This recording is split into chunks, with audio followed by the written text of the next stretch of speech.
Pope Leo and pro-life. Hi, I'm Dr. James Holt, and today some widely reported comments of Pope Leo has stoked a debate, and it's to do with what is pro-life limited to, or what does it extend to. And he has said that someone who says I'm against abortion, but I'm in agreement with the inhuman treatment of immigrants in the United States, I don't know if that's pro-life. He also questions whether somebody could be pro-life and also support the death penalty. And so this raises interesting questions about, well, what is pro-life and what does it mean? And obviously, as the Pope of the Roman Catholic Church, he has a lot to say about this, and he is undoubtedly pro-life.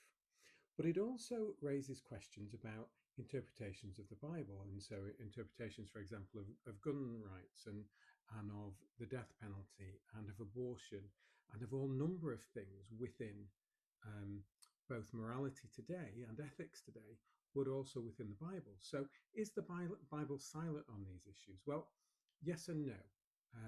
For example, if I take the issue of gun rights and war in general, we can take two teachings of Jesus. One is that I come not to bring peace but a sword, or the other one, which is he who lives by the sword will die by the sword. Now, which one should be focused upon? And I think what we find is that people focus on the one that supports their position. I'm not sure people change their position based on reading one or the other. And I think it depends on what we give priority to. And so, in terms of immigrants and in terms of universal healthcare and other things, a Christian could turn to, for example, the parable of the sheep and the goats, where Jesus talks about, you fed me, I was hungry and you fed me, or I was hungry and you didn't. And people say, well, when did we see you hungry? And in return, he said, well, inasmuch you've done it unto the one of the least of these, my brethren, you've done it unto me. And so many Christians, and I would assume the Pope would fall into this as well, would say, well, do you know what? That's one of his most important teachings. And so then when we look at the way that Christians treat people, does it fall into that kind of category? But then there's also, well, there's other teachings, and that's the same with the death penalty.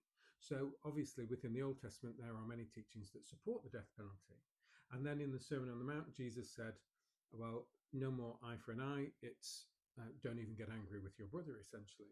So to what does the Christian turn to? How do they interpret the Bible? And that's really important. And I think is an important part of the debate about Pope Leo's comments and about the wider implications of being pro-life.